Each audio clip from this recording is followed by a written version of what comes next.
Changing the fuel injectors in a 5.7-liter HEMI in a Dodge Durango or Chrysler Aspen is a very easy process. To complete this repair, you'll need a socket wrench extension, a 10mm and an 8mm socket, a flathead screwdriver, paper towels, and a can of compressed air or an air compressor.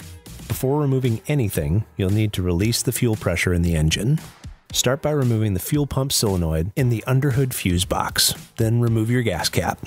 Turn the engine over a few times to release most of the pressure. The engine should crank a little, then immediately die. The next step is removing the airbox. Remove these 3 clips. I find it easy to use a flathead screwdriver. Pop off this hose and loosen this clamp. This will allow you to remove the air intake assembly.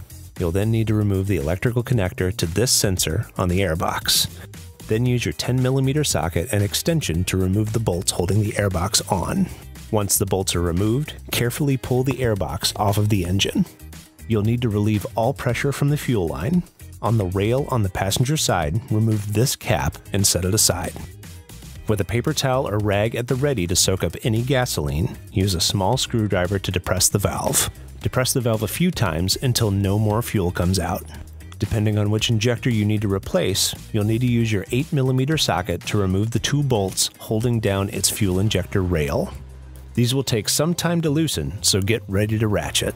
I am replacing all of my injectors and will do most of the demonstration on the passenger side. The driver's side rail is a little more difficult to access, and I will address that a little later in the video, but the process is essentially the same. The electrical connectors to the fuel injectors are easy to remove. First, gently pop up the red tab with your flathead screwdriver, then use your thumb to depress the black release tab and pull up. Use canned air or an air compressor to spray out the dust and debris from around the injectors. This is important because you do not want anything falling into the injector holes once you pop up the rail. With a few pieces of paper towel at the ready, gently pull up the injector rail and place the paper towels over the holes so you don't run the risk of a retaining clip, a rubber gasket, or any other debris falling in while you're replacing your injector. Cover all 4 holes with paper towels. To remove the old injector, you'll need to first remove the injector retaining clip, and you can do this with your flathead screwdriver. I find it easier to have one hand behind the clip to catch it as it pops off, otherwise it could go flying across your engine compartment. Set this to the side as you will need to reinstall it on your new injector. Remove your injector by gently wiggling and pulling down. Be mindful that the gasket may stick in the rail during the removal, and a little bit of fuel may come out of the hole after it is removed. Carefully remove any stuck gaskets with a small flathead screwdriver or small pliers if necessary before installing your new injector. Remove the protective cap from your new injector and slide it in. Then reinstall your retaining clip. Repeat this process for all injectors you wish to replace. Then remove your protective paper towels and carefully but firmly apply pressure to the rail to reseat the injectors in their proper holes. Reinstalling the bolts on the rail will also help push them into place. Also remember to reattach the proper electrical connections to your injectors, but you are not done. There are a few important steps before you can start your vehicle. Please make sure to watch the whole video. You can skip ahead to the engine reassembly if you are not working on a driver's side injector. If you are replacing injectors on the driver's side of the engine, the process is identical, but there are a few things to note. The fuel pressure relief valve is only located on the passenger side. You must release the fuel pressure using that valve before replacing any injector. The rear bolt holding down the rail is behind the fuel hose and a little difficult to get to. An 8mm deep socket will help with this process.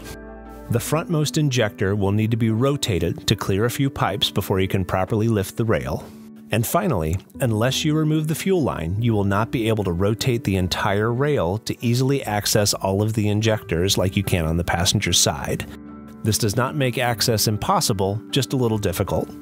Just remember to take precautions with your compressed air and paper towels to make sure nothing falls through the injector holes while you are making this repair. After you are done and have made sure your fuel injector rails are installed and tight, reassemble the engine. Replace the cap on your fuel pressure relief valve, reattach the airbox and sensor connection, reattach the air intake supply, reinsert the fuel pump solenoid on your fuse box, and close your gas cap. You'll need to prime the fuel pump and get pressure back to the fuel line before starting the engine. Do this by turning your key forward for 3 seconds, but do not start the vehicle. Then return to the off position. Repeat this process 2 or 3 more times. That should put enough pressure back in the line, and you can now start your engine. With the engine running, do a quick check around your injectors to make sure that you do not have any fuel leaks. Thanks for watching.